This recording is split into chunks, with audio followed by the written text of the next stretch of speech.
I was about 6 years old when I had my FGM done.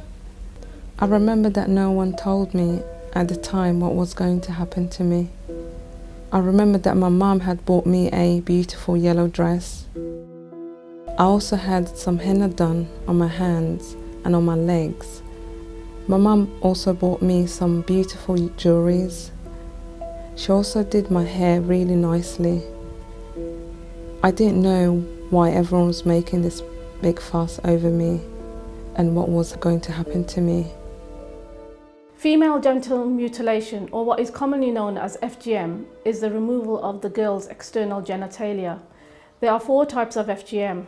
Type 1, which is known as clitoridectomy. Type 2, which is known as excision. Type 3, which is known as infibulation. Type 4 are all other harmful practices or procedures. When we got to the place where it was going to happen, I'd noticed it was full of little girls and ladies. There were no boys. When it was my turn, there were 4 ladies around me and my mum. 2 ladies grabbed me and put me on the bed. I thought they were playing and we were going to have fun, but then they started to take my clothes off.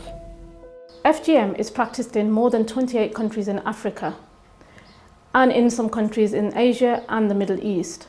Therefore, girls in the UK from these migrant communities may be at risk of FGM. FGM is typically done on girls between the ages of 4 and 15. This practice, FGM, is not Islamic, it's cultural rather than religious, because Islam is saving humanity, and this practice is against humanity because you're cutting a part of the body of a human person. We at Muslim Women's Network have been speaking to survivors on FGM, and we have also spoken to men against FGM in order to change attitudes. And more recently, we have held a conference on issues around FGM.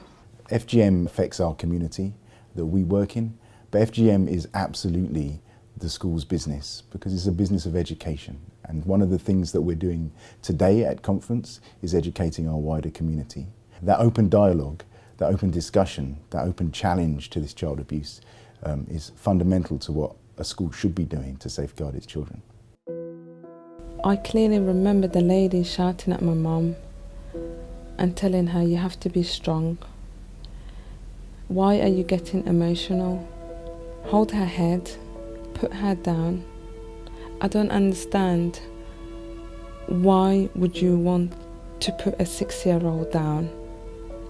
Within the space of 20 minutes, everything was done.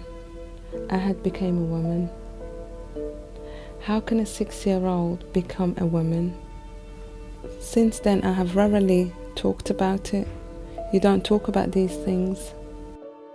FGM is a very individual practice, so every lady that presents will have different issues. Some may not have issues at all. They may have been absolutely fine with their FGM throughout their life until they've become pregnant, and then it creates issues that they may have. There's ladies who have had issues that they don't relate to FGM, such as problems with having periods, recurrent water infections, pain on intercourse. And then the ladies that come to me that are pregnant, the issue that we have is going to be ultimately for delivery.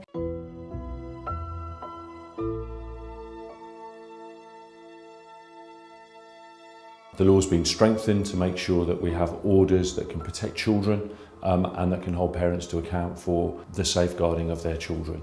The law also makes sure that anybody that lives in this country is protected, be it whilst they are here or if they're overseas, and that anybody who is involved in the act of cutting someone who lives in this country can be brought to justice for that. It shouldn't be just adults that talk about FGM. If we want FGM to end in this generation, we have to involve youth voices. Boys in the community don't discuss the issue of FGM, so I didn't know what it meant. Now I know what it means. I say no to FGM.